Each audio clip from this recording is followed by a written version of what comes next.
Welcome to Politics Done Right. I am your host, Egberto Williams. This is the progressive program that will take the mystery out of politics. This is the program that will encourage you to make sure government becomes we the people. Whether you are liberal, conservative, or otherwise, you get to air your point of view. Remember, you can also send me a tweet to EGBERTOWILLIES. That is, at Egberto Williams. Let us engage. It is politics done right. 1, 2, 3. Well, folks, welcome to one more edition of Politics and Right. I'm Egberto Williams, your host. Thank you so kindly for being a part of the show. We are going to have a great show for you today. A great show. Hey, guys, see somebody new in that studio. My good old buddy, Joel. How you doing today, my friend? How you doing today? Doing great. Glad to be here. Hey, you know what? We're going to have a hell of a show today. That's because, right. you know, today we're going to be talking about, Nabu is right there also. Like, you know, absolutely. Hey, it must going to be great because we got two experts in there doing their thing, man. Is it right? You know, we try our best. We you know, try Joel's a longtime volunteer, and you know, I decided to bring him in and show him the ropes on how to use the boards because, hey, that's what community radio is all about. Community radio is all about. You know, I mean, you know what, man? We're all here just trying to get it done. You know what I mean? We're here trying to get it done. But we're going to have a great show today. Today, the show is going to be about fear. And you know what? There's a whole lot of stuff that I came in here. You know, I had to write the blog of the week today. And it turns out that I came into the studio and we had a whole lot of stuff to talk about. And there are things happening and whatever. So I had... You know, you get into talking and you're doing those things, and that's all I could do. So the blog of the week, you know, is going to be right out of the brains, right out of the cráneo today, you know, my friends. But we're going to get started. It's the title of the show today is called Progressives and Democrats Have No Reason to Fear Who They Say They Are. I want you to digest that. And folks, remember this is a call-in show. Remember to call 713-526-5738. Given that I'm going to be giving the blog post out of the cráneo, out of the head, without having it on paper, I'm probably going to get to you a little bit sooner. So don't forget that number is 713-526-5738. Again, the title of the show, Progressives and Democrats Have No Reason to Fear Who They Say They Are. And the subtitle, the impression many get is that Democrats are being crippled by fear of America catching on to what they represent. Really? Really? Do we really fear who we are? Do we really fear what we represent? The truth of the matter is, it's not that we fear it, it's that we have been made to fear it, and that is what we want to talk about. I continue to sense, but before that, I said it is time that we forget the word fear and be who we are. I continue to sense fear in progressives and Democrats that is uncalled for completely. Now the plutocracy has no problem if Donald Trump remains in power. They would prefer a more intelligent leader, but they could live with him. The thing is that many Americans are currently so fearful that they see an opportunity. They know that they can convince those, and the they that I mean there, and I didn't make that explicit enough, is the plutocracy.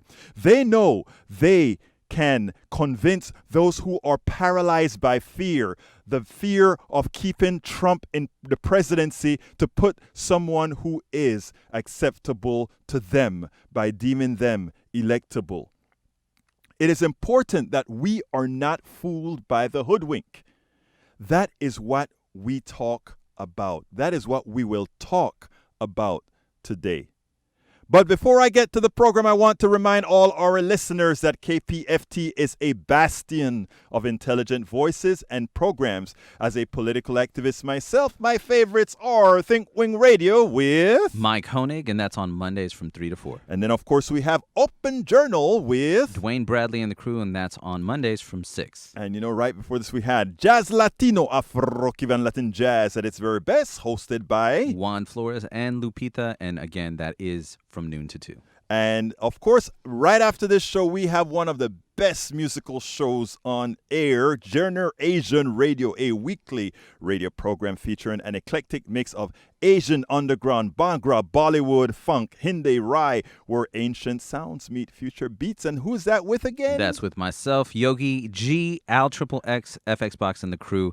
And that's right after the show. That's right after this show. So stay tuned. You know, I'll be jamming on my way home. Awesome. Anyhow, you know, Awesome. that's what I do. Check out our full schedule at kpft.org, where you can find programming from music to politics to medicine to the eclectic. KPFT is listener-supported public community radio station. So please, please, please remember that if you like what you hear, visit kpft.org and ensure we remain a strong, viable community radio station that provides news, programming, and information not influenced by whom again? The corporatocracy. We don't want it influenced by the corporatocracy, folks. So please do remember, give us a call. Give us a call at 713-526-5738. Again, that number is 713-526-5738.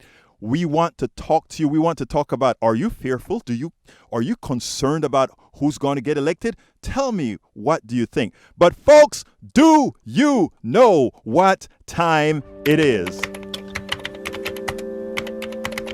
It's time for the weekly blog post. And you know, let me tell you, the blog post, folks, is coming out of El Cráneo. And what I do want to find out, however, is or remember is the title that I gave it. So I'm going to go to my drive, you know, that OneDrive thing that they have, and see if somehow I can find that document that details it. Our phones are starting to ring, and I'm going to be coming to you guys sooner rather than later because of the blog of the week. But let me kind of get to some of it so far. But anyhow, I can't find it. I can't find the blog of the week, so I'm just going to go for it. Hey, here's the deal. Remember how we lost the 2016 election? That put the fear of a whole lot of folks, or it worked on the fear on the whole lot of folks. And the question you have to ask is, why? Why? Why were we so fearful? And I started the article this way. I found it. I named it Progressives and Democrats Need to Stop Fearing Who We Are. And it says, a friend of mine introduced me to a pastor in Austin, Texas, that I am very impressed with because of his thought process, his compassion, and his clear thinking. When the attack started on Alexandria Ocasio-Cortez, he made a statement that should resonate with every progressive and Democrat.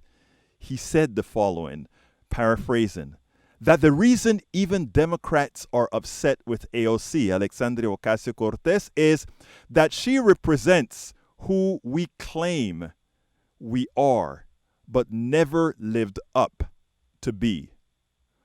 While I think he is right with respect to some people, I think the biggest issue is really fear. The biggest issue, I think, is fear. The fact that every poll proves most Americans want the tenets of what progressives represent. They want the tenets of who we are. They claim that what they want. So the mere fact that is what Americans want, it actually tells us something profound. It tells us that we have nothing to fear about. It tells us that the progressive issues, the progressive topics, the progressive policies that we want to put forth are really what we need to be. And that only a fear that people are monopolizing on getting the wrong inferences from the 2016 election is what's driving us to choose something less optimal and something that will ultimately lose us 2020 again if we fail to see the light. I want to have you recall one important thing. When Hillary Clinton lost in 2016, she didn't lose. It was an aberration within the Constitution of the United States, the Electoral College. we don't teach civics in schools anymore. A lot of Americans don't know how the system work, and they just don't get it because, again, we don't make it a priority. So yes, Hillary Clinton won the election by almost 3 million votes. That's a landslide. A landslide, several percentage points. But she's not president. She should have been president. She's not president. She lost by under 80,000 votes in Pennsylvania, Wisconsin, and Michigan. Now, if you looked at Hillary Clinton's policies, after we were, and by the way, I was at the convention. I was at some of the meetings where the progressive plank was placed, where Hillary Clinton allowed the change of our planks to make this our platform quite a bit. When I say our, I mean the Democratic platform, much more progressive. Okay, and that's what was presented to America. Now,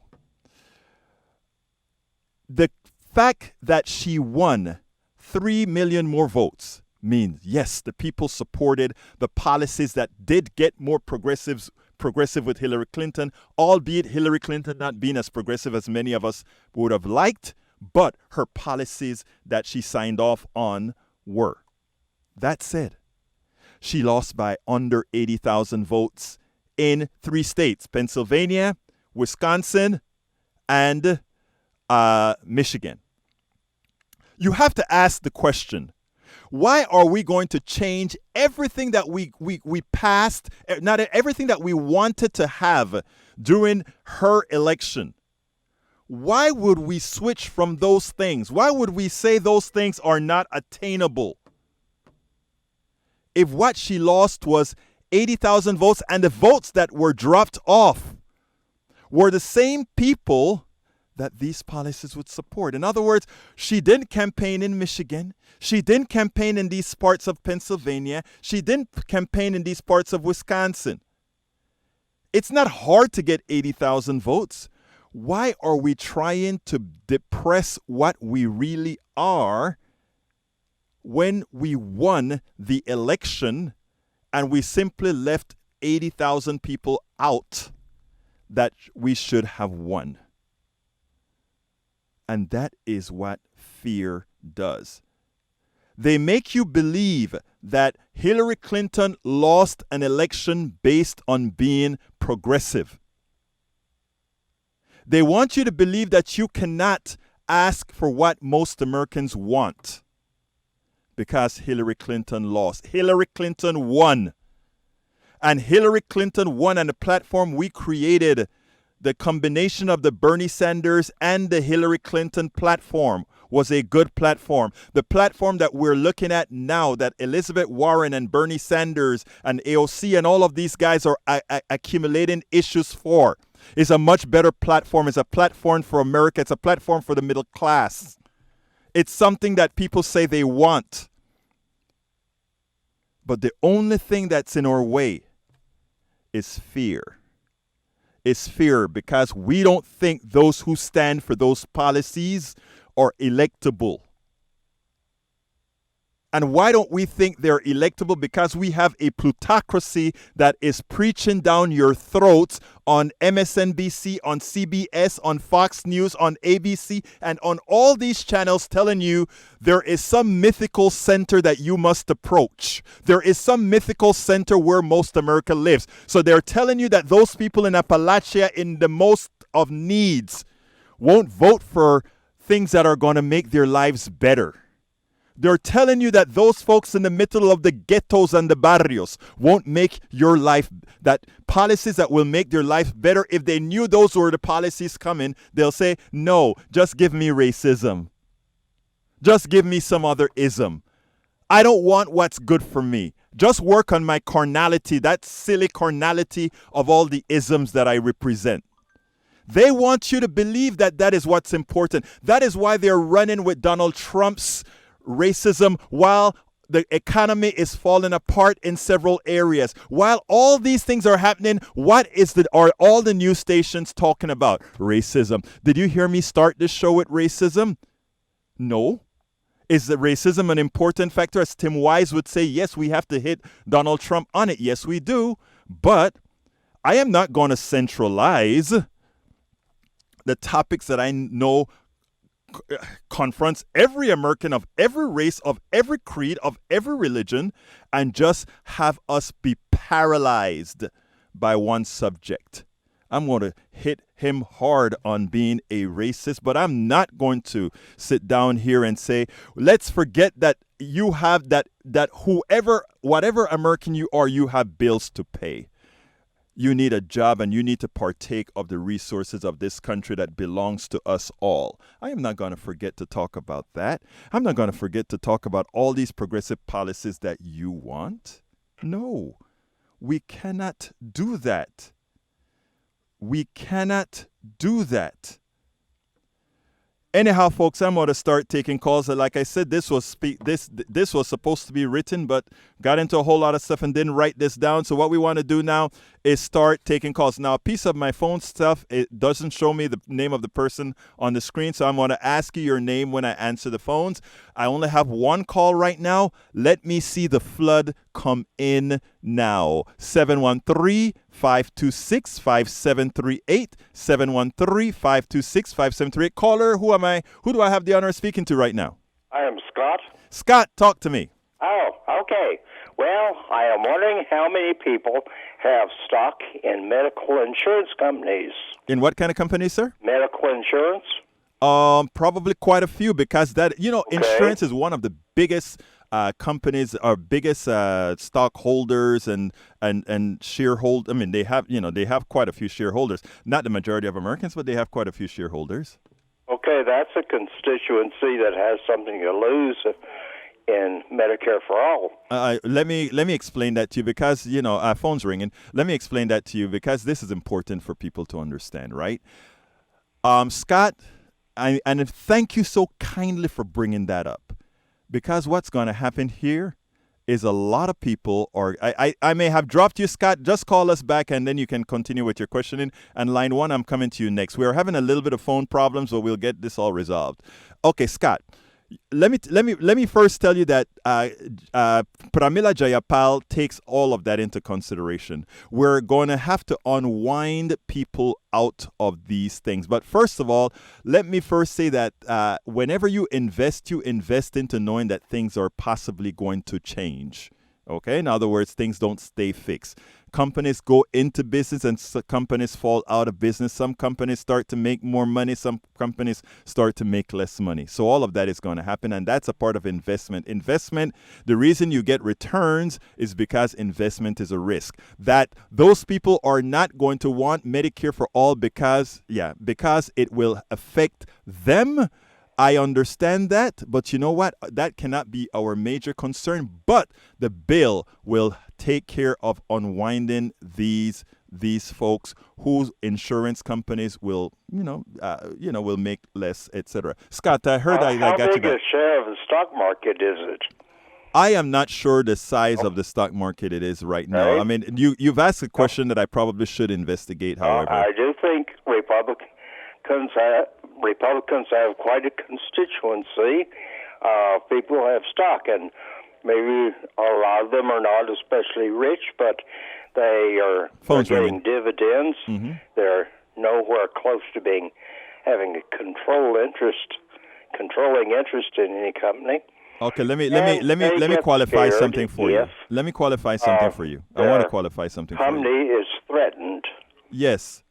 I am not willing, however, Scott, I am not willing to progressively have people harmed, to progressively have people get sick, to progressively have people die because of simply financial reasons. What I want us to do as we progress and move on to Medicare for All, which definitely will affect private insurance, and it should, because private insurance have been ripping people off for a very long time.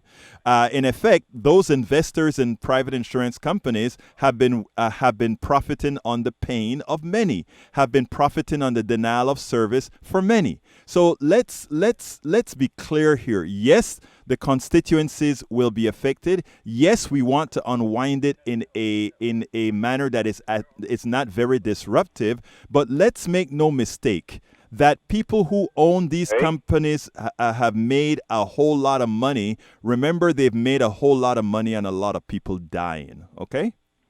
My grandmother once remarked that when she was young, depressions were called panics. Right. Yeah. The stock market would crash because people panicked because their company stock turned out not to be as good as they thought. Yes. Yeah. Yes, you're correct. Of course, there was Enron. Yes. Enron. Let's see. What did the salesman say? If you liked Enron at 40 a share, you'll love it at 30. And it kept going down and down, and finally it was if you liked Enron at $1, you'll love it at 50 cents. Yeah, but let me tell you something, Scott. I am not, I always consider the stock market one of the biggest slot machines there is, and I'll go into that another day because I got to go to some other callers. But look, you asked some very important questions, sir. And what you've done to me is make it that I have to write a blog now on that particular issue as far as how we'll unwind the people who own stocks in insurance companies. But I want to leave this on air for people to hear.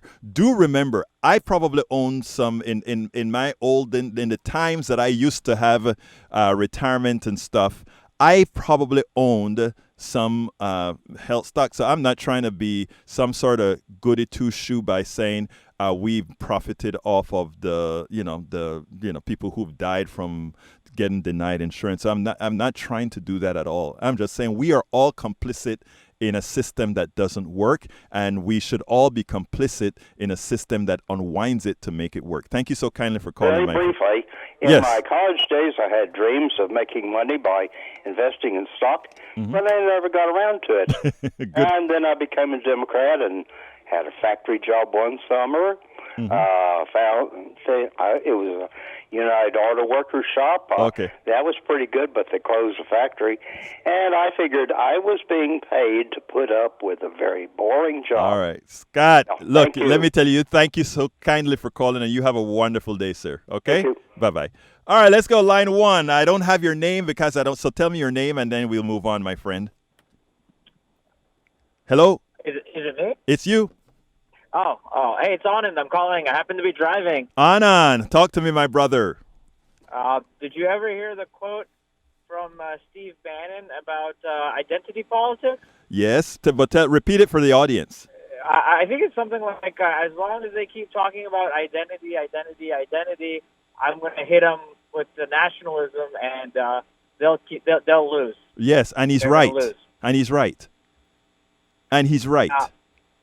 I think there's a bit of a pattern. It was those 4 women who got attacked, and then now it's Cummings, now it's Baltimore. I think he's doing a test drive. I think Donald Trump is doing a test drive. Yes. He's probably collecting data on his tweets right now. Yes. And because there's only 5 states. I mean, he's done. In the western U.S., he's done. Yes. He doesn't have a chance out west. Yes. His only chance is here in the Great Lakes. Michigan, Ohio, Indiana, and Wisconsin, and then probably Florida. He needs to keep Florida. He needs Florida. He has to have it, but he can. And the reason he can is because of 40% Latino support now. Well, yeah, and then Florida is not your normal Latino population. It's Cuban, yeah. Or Cuban, yeah. So I'm thinking this is a test drive. This is a Nixon strategy about silent majority, inner cities. He really didn't play the anti-black card at all, really, in 2016. No, but I think he's going to have to bring it out now. Anand, you're a smart dude. And let me just tell you that the numbers have already started to come in. And you're right about the test. Immediately as he started the AOC and the squad thing, they did a poll. And the poll turned out that for Republicans, his poll numbers went up. Okay? So, I am not, that is one of the reasons why, in as much as I agree with Tim Wise that we have to hit him, on race when he does his thing, I think we have to do a quick pivot to everybody, because what happens right now, Anand, is they have people feeling like they're standing up on quicksand. Okay. And when people feel like they're standing up on quicksand, they react, and they don't react rationally. And I think that's where we're at. Yeah, I mean, I think what maybe you may not know, or it's difficult to understand in Houston, is when you're in the Midwest, or this part of the Midwest, there is no diversity in the rural areas. Right. I mean, you have to only go to Detroit. So, right. You know, the gap between, I don't know, Conroe and Houston is much smaller. Right. You know, or Huntsville to Houston is smaller than the demographic gaps you have in the Midwest. So if he wants to denounce Baltimore, you know, he can use Baltimore now because that's not in the swing state. Right. But he could use Cleveland when the time comes. He could use Detroit when the time comes. He can use Milwaukee when the time comes. Yes. So he's not going to test it out on a state that he needs next year. Right. You know what? You hit the. You know, did you see the movie yet? The Great Hack. No, I haven't heard of it. Okay, go to Netflix and watch the movie The Great Hack. It shows how Analytica, what's the name? Something Analytica that ran the campaign for the Cambridge Analytica. Cambridge Analytica. It shows you the detail with which they controlled minds, with which they controlled messages, with which they did all these things. It is important that every single American watch that movie on Netflix or wherever they can watch it, The Great Hack. And the reason why is it shows you what they intend to do. And they're going, and you know, let me tell you what hurts so bad. And 2 callers, I'm coming to you guys in a minute, and then I'd like some more to come in. But let me tell you what gets me with the whole thing, Anand. And it goes as follows. It is important that the left starts doing similar things just honestly to get their message out. But there are ads that appear on my mail-in list, okay? And if I use certain keywords on those ads, I notice guess who is getting a good percentage of the ads that show up? The right, because they are doing what's necessary to cue in on these messages, and we are not doing it. The same thing happened with Cambridge Analytica and Facebook during the Hillary campaign. Think about this, and this is why I tell people they don't need to fear.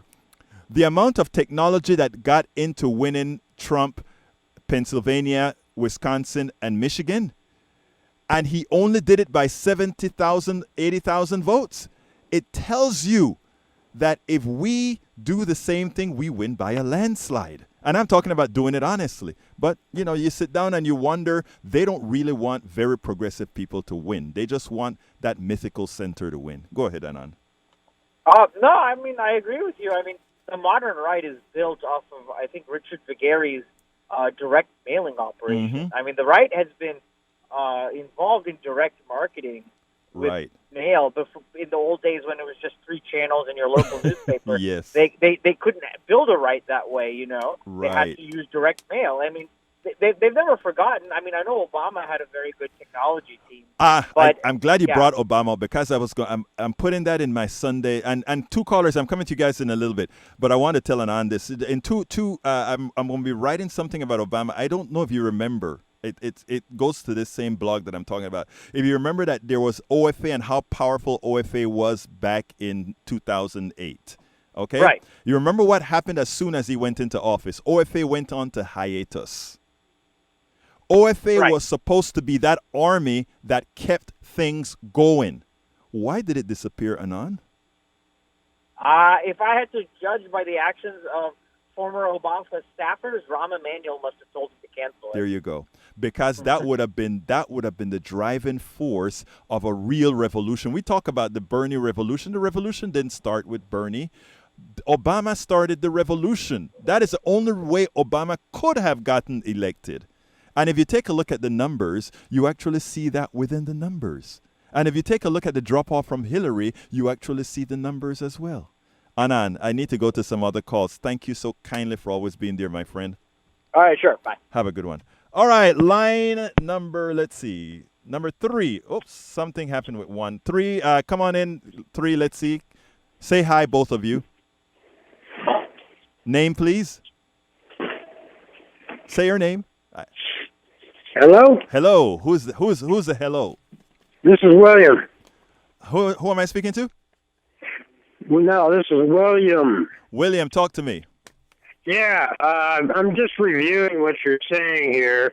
And what the deal is that, those 4 states that won by a mere 88,000. 80,000. I've already had this conversation with you. Detroit alone, they suppressed 88,000.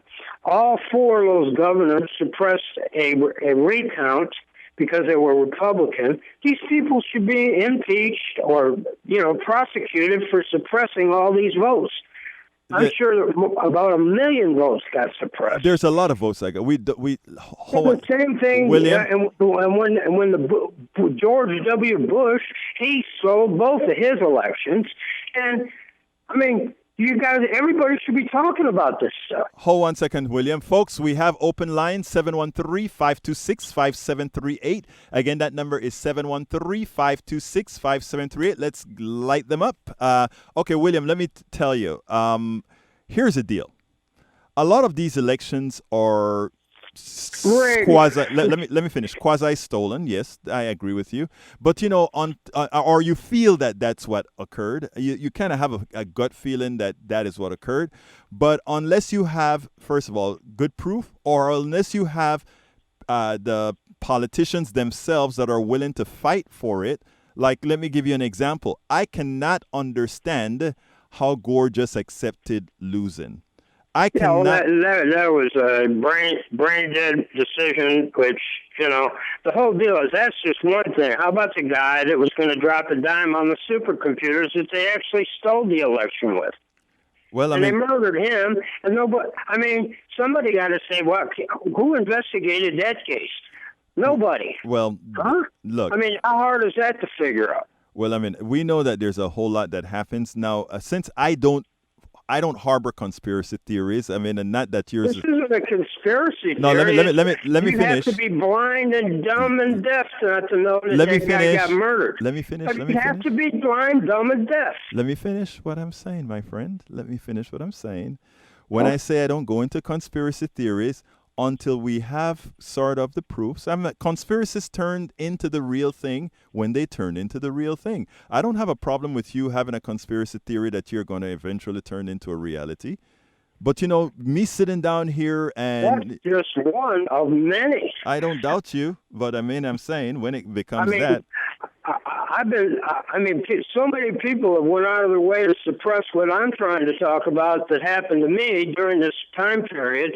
It's the people that already been criminally prosecuted and convicted that I'm trying, and I'm not even after anybody. No, but you know what? You are $1.5 billion people got involved with the sex club and porno industry and stalking people that were vulnerable. William, got to go now. The only reason I became vulnerable was because of the Iran-Contra baloney and all the cocaine that the CIA was shipping into South L.A. I lost my place because all my roommates were idiots. Okay, William, I got to go. Thank you so kindly. You have a wonderful day. You keep listening. You keep calling. Okay, let me go to line number 4. One more on the line. And, folks, we have open line 713-526-5738. 713-526-5738. Are you fearful? Do you believe that progressives are fearful, and that is the reasons why we are not necessarily or will not necessarily make the optimal choice for candidate? Number 4, you're on. Hello? Yes, go ahead, sir. Hey, this is Gary. Talk to me, Gary. Listen, I was listening to your show, I think it was 2 or 3 weeks ago. And, yes, sir. And one of your callers called in, and he made a point at least a half a dozen times saying that people always vote in their self-interest. Yes. I don't know if you remember the conversation or not. I've had several people tell me that. Yeah, that's truth. a common statement. But my question is for you. Maybe you can help me understand it.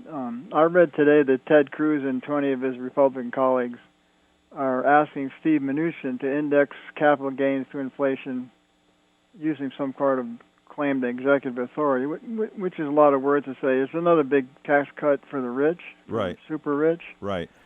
My question is, how in the world can Texans vote in some guy like Cruz, who makes something like that his top priority?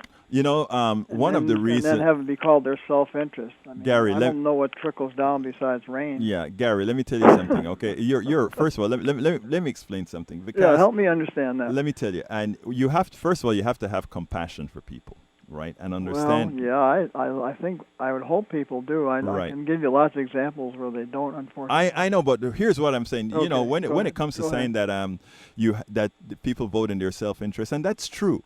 A lot of these, I talk to a lot of people that vote against their interests all of the times. So is And it in the- their interest or their No, against. self-perceived No, no. interest? They vote against their interest, but they perceive okay. that Yeah, they're yeah. voting in That their makes more interest. sense. Yeah, and here's the deal, though.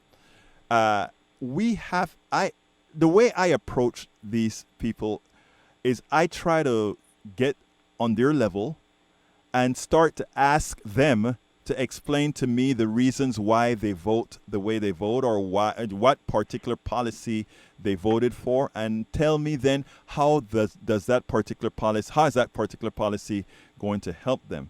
In other words, I let them do most of the talking, and I let them start to explain to me. And you know what ultimately happens many times? There are two reactions I get. One is a predominant reaction, which a person says, "Oh my God, I never looked at it that way." Mm-hmm. Yeah. And yeah. after we go through that, I don't know what that person is going to do when they go to the booth, but I usually tell them the following. I tell them, do remember, one, when you go and you vote, you never have to tell anybody how you voted. And number two, when you go into that vote, it is between you, your God, and no one else. Right. And the reason I tell them that is because a lot of people, self-interest also mean peer pressure. In other words, self-interest may mean that I can't vote a certain way even if I know it's better for me, because I may lose all these other people my clan votes this way, so I have to vote that way. Exactly. And what you have to do then is realize, first of all, we all die alone. There are a lot of things that we can only do alone, and we all vote alone. Mm-hmm. And we have to give people permission. And I don't mean it in the natural sense of permission, but I know we have to let people know that there is no penalty for voting your interests. Absolutely. There's none. And once people start to realize that, and once I think enough of us are, first of all, compassionate enough with them to open that door up that they hadn't thought was there, I think we'll start seeing results. The first thing is to make a little bit of questioning come into their certainty. Right. Yeah. Exactly. I asked one of my neighbors who had a Ted Cruz sign in his yard, what has he done for you in the years he's been in Congress? Right. And he couldn't name one thing. But there you go. Maybe that scratched his head a little bit. Exactly. And the thing about it is you don't want them to turn around and say, "Oh my God, I've seen the light. I'm now progressive." Nobody's going to say that. No. But you let them start to think, and slowly that'll happen. Thank you so kindly. Okay, keep up the good work. All right, you have a good one, sir. You too. Bye-bye. All right, línea número uno. Come on in line one. Just say your name so I can know who you are. Maybe everybody has to say their name. MOD. MOD, talk to me. I don't know where we can fit in, except how can we? Okay, we know elections usually go to the highest bidder, right, Egberto? Yes, sir. Okay. I know what you're saying, but go ahead. No, I'm just trying to frame, what's different with Trump in place or Bush or Obama. I want to qualify something that you said. Elections go to the highest bidder right now. Election goes to the highest bidder. Line 3 is ringing. I think line 3 was ringing. Yeah. Election goes to the highest bidder as long as money in politics play the predominant role. Okay? How about how can you convince me that organized crime does not run this government? I can't convince you of that because for all practical purpose, I even call corporations organized crime. When I look at a corporation who sits down with Chuck or Schumer? Chuck Schumer, or what's the name of the other side?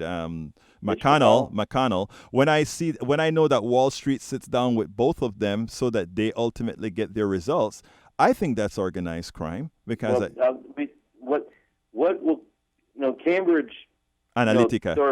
I'm sorry? Cambridge Analytica. Yeah, they sort of dissolved, I guess, but they're still a different company. Yes. And, the Eldison out of Vegas, tapped Mercer and Rebecca, Robert and his daughter, Robert. Yeah. Yeah, make your case. I got to go. Well, they spun up the narrative to make y'all talk about Russiagate, which is complete BS. Hold on a second. I mean, two things don't have to be mutually exclusive. Okay, I mean, they don't have to be mutually exclusive. I mean, it's okay to say that we did that a lot of folks were completely concentrated on Russiagate, which wasn't the whole story. Okay, it wasn't even a story. No, sir, I mean, sir. No, it is a story. If you control the narrative, you create reality TV shows. My good friend. Let me tell you what I wish more of us would do. I mean, we don't have to be absolutists in these things. Russia was a thing, and Russia is a thing, and Russia will continue. But it's not only Russia. It's Russia. It's China. Yes, go ahead. When we reaped Russia, after putting Boris Yeltsin in place. Yes. And the genocide, millions of Russians died, and through Clinton's office with Pappy and Baker and Weinbrenner and International Monetary went in there and raped the bejesus out of Russia's assets. And talking about election mingling, I'm not going to. We don't have to go there, but I understand where you're going. We raped them. I understand. Yes, ways of Sunday. Sir. Whatever little MOD. narrative. You know something, MOD? I don't disagree with what you're saying because, I mean, remember, when we talk about what capitalism has done throughout the world, including making Putin who he is today, okay? I understand. Putin's nobody. No, Putin is probably one of the richest people in the world. Absolutely. But Putin, the country, isn't even at the same GDP of Italy. No, that's not. But you know what? We're not talking countries anymore specifically. We're talking these oligarchs, and are the ones who have taken everything. So let's say those oligarchs have a new theme, and I'll try. I guess I appreciate letting me talk with you this long, Roberto. But when Soros waves the couple $100 million from 86 without interest on Resorts International that the Don bought back then just to kiss the ring, you're right. There is an upper echelon, but those are the folks who put the 13 young Democrats in office. Soros got those ladies and those people last November. So when they push these new narratives, and we'll blame unregulated capitalism, Berto, I know you're going to be standing behind that torch, and you get an actor to sit there and say, 70% or 17 sustainable development principles. That's the next wave that's coming in, and that will be the correction for the people. The populace say we need to stop this. I just lost the caller. Call back, caller, because I don't like to lose any one of my callers. So please call back. This, Roberto, Go ahead. Okay. So when I might have mentioned on your show, but we see real quick because I'm losing callers from holding too long. Okay. All right. Well, let me get this out then. So if we were to poll, and our vanguards and our pensions are nil. I mean, it's really the business and corporations doing buybacks on it. But if they were to shut down the drug laundering out of the Central and South Americas, that laundering. Okay. I gotta go. Thank you so much. We'll talk about this another time. I gotta go. Okay, let's go to number 2. Come on in line 2. And the person that was on line 3, please call 713-526-5738. The person who hung up. I don't like to lose my callers because if you decide to give me a call, I want to honor you with an answer. Go ahead, caller. Your name? My name's Joe. Joe, talk to me, Joe. Hi. Yeah, no, I scroll through my Facebook feed regularly. I've read quite a few of your articles. I've listened to quite a few of your videos. And one of the things that I want to say is that I appreciate those moments where you call out false equivalencies for what they are, because I think that's a huge part of the problem that we have in a lot of the debate and discussion that goes on, that sets up that confrontational or oppositional approach to the way that we discuss the things that are important to the American people. Mm-hmm. We have this tendency to, it's my tribe, your tribe, right? And we lose sight of the fact that we are a unified tribe. I mean, it's Amen. the United States of America. And when we look at the problems that we face, I mean, it's easy to look at the deep systemic defunding of education across the board. I mean, it impacts everybody. People of a higher, I guess, financial class or economic class have less impact from it. But, you know, that's because of the advantages that are put in by a system that is geared for the top 1%, for corporations, for political power. I think, you know, another mistake that people make is assuming that, you know, politicians are in it for the money. Right. The money's a factor, but the power. money is essentially a tool. It's a lever by which they leverage more power. Right. Which is ultimately what the real issue is. Right. And, you know, I think one of the things that people lose sight of, because it's easy to hit people where they're worried, it's easy to hit people where they're scared, and it's easy to scapegoat the other. And, you know, it's done on both sides of the aisle. And one of the things that I truly wish, and that I see positioned through a lot of outlets and outlets that speak truth to power, like your outlet, the Young Turks, others, you know, commentary. Occasionally you'll find corporate media that will even, you know, give it a little bit. Say, hey, you know, this is the truth. Go ahead, sir. So, you know, one of the things that I think is really important that I tell people all the time is, you know, if you stop listening to the things that people tell you to fear, and you make up a list of the five things that would most significantly improve the lives of both you, your family, and your community, whether it be, you know, health care for all, you know, which I think the majority of Americans support based on the numbers, you know, things that, you know, criminal justice reform, things that legitimately impact our daily lives, infrastructure would create jobs, you know, climate change, that's, you know, the Green New Deal would create jobs for Americans, bring manufacturing back. You know, things that actually lead towards hope, things that actually, instead of listening to what we need to fear, we need to make a list of the things that matter most to us and find those candidates that are speaking about how we accomplish those things. Man, let me tell you something. You hit the nail on the head. Folks, we have more lines open, 713-526-5738. Again, that number is 713-526-5738. What was your name again, sir? I forgot. I didn't have it written down. Joe. I'm here with Joe, and you'll be right after Joe. 713-526-5738. Joe, I am very appreciative of the narrative that you've just given. Now, your narrative applies to all Americans, right? Everyone. Absolutely. It doesn't matter where you are, where your ancestors came from. It doesn't matter what your job is. At the end of the day, each and every single one of us has a responsibility to act in a way and in a manner that benefits not just our households, but our communities, our larger communities abroad in terms of our state, and the principles upon which this nation. Absolutely. You know, and that is one of the reasons. The home of the brave, the land of the free. When we speak how brave are we when we dictate our policies and our elections based on fear? Right. How free are we when we allow others to disempower and disenfranchise us wholesale across social class, across economic class, across racial divides? You know, are we the land of the free? Are we the home of the brave? Or are we not? You know what, man? That's the fundamental question we need to answer in this election. I am framing I'm going to cut up some of what you had to say here, because coming from us, that means something. I want you, but you know, not only from the thing I'm going to cut from your great narrative here, you need to be out there talking this stuff, my friend, because it is when it comes from people, your peers, that is when it has the most impact. Oh, I'm active. I built a little tool that I put on my phone. I'm not an app builder or anything, but I put a little tool because when I talk to people and they're afraid of Medicare for all, what are you afraid of?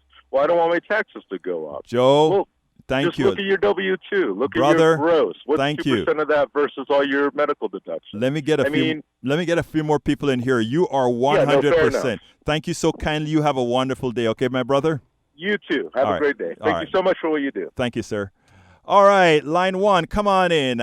New caller, and after this caller, I think I can take another one. 713-526-5738. Give us a call. You'll be right after. Who do I have the honor of speaking to right now? Yeah, what's up, man? This is Nolan. Nolan, talk to me. Hey, man, I love your show. I enjoy your show. Thank you, sir. I'm one of the voters who actually listens to both sides. Great. And see the discrepancies and these out of both sides. Absolutely. The thing that both sides do, and the reason why I'm in the middle, is when Obama was in office, the same thing that the Democrats are doing now towards Trump, the conservatives were doing.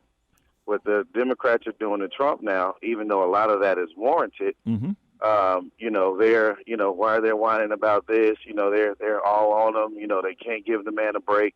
The difference between Obama and Trump is integrity, and love for the office.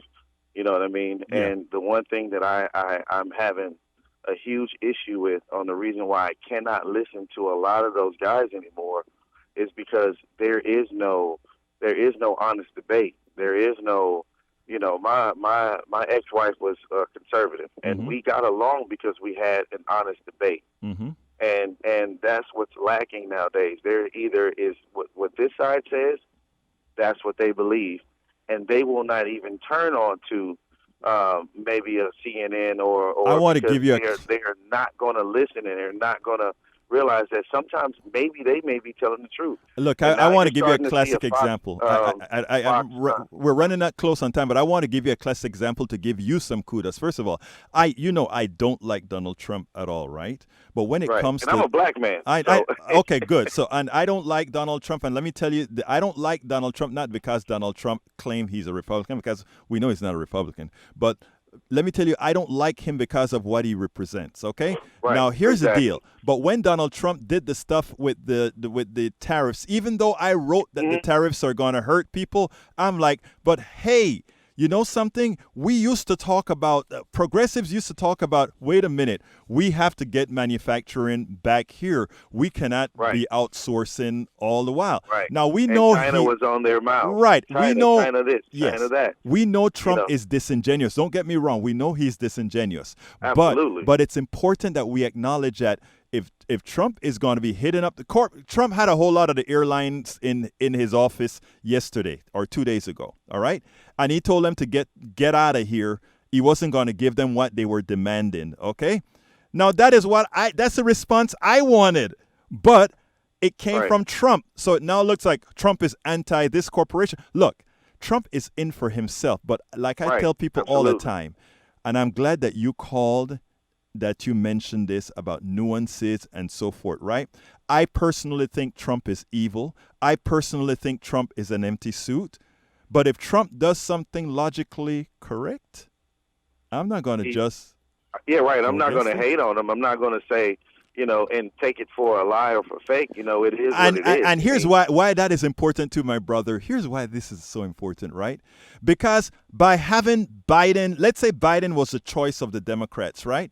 I will have to hit Biden hard for what he believes in based on how he deals with the credit card companies and the banking industries and all of those things. Right. So what I'm saying now, what we are trying to do personally, this is me taking my hat off. How much time do I have, guys? 3 minutes. Taking my hat off, my host hat off.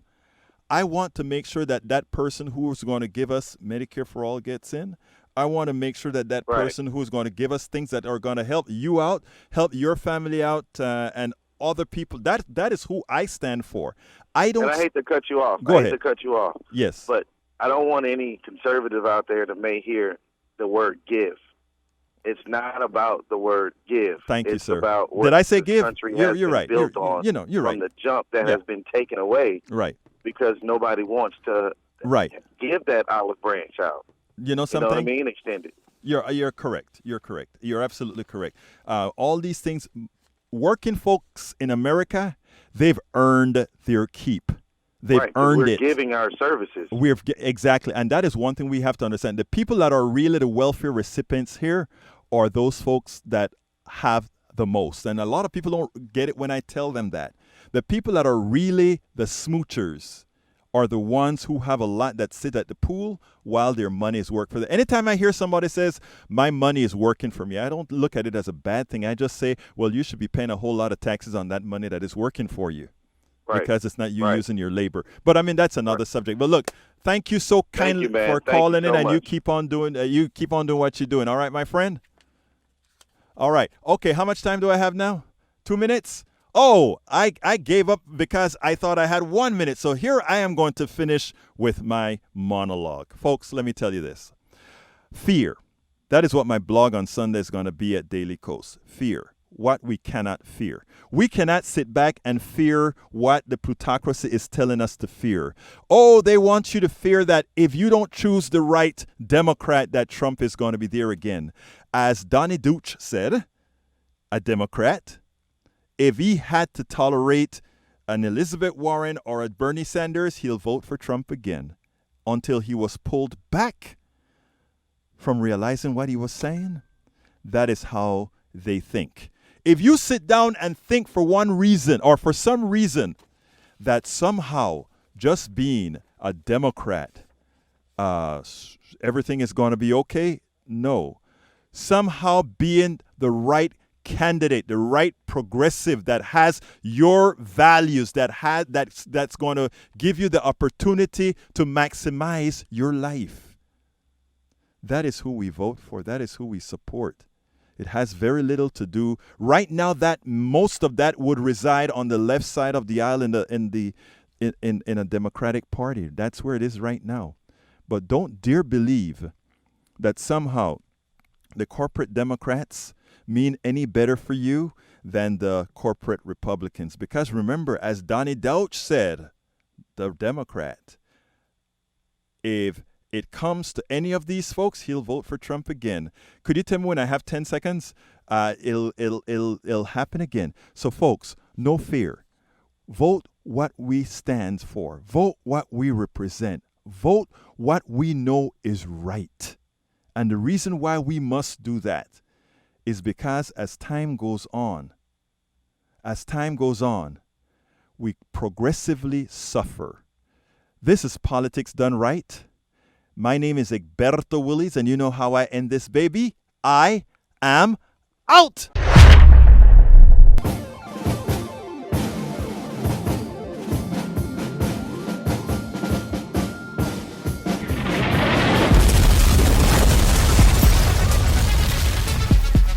Welcome to Politics Done Right. I am your host, Egberto Willies. This is the progressive program that will take the mystery out of politics. This is the program that will encourage you to make sure government becomes we the people.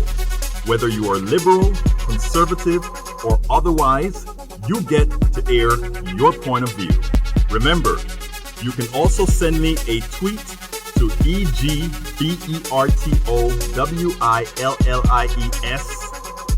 That is at Egberto Willies. Let us engage. It is Politics Done Right. 1, 2, 3.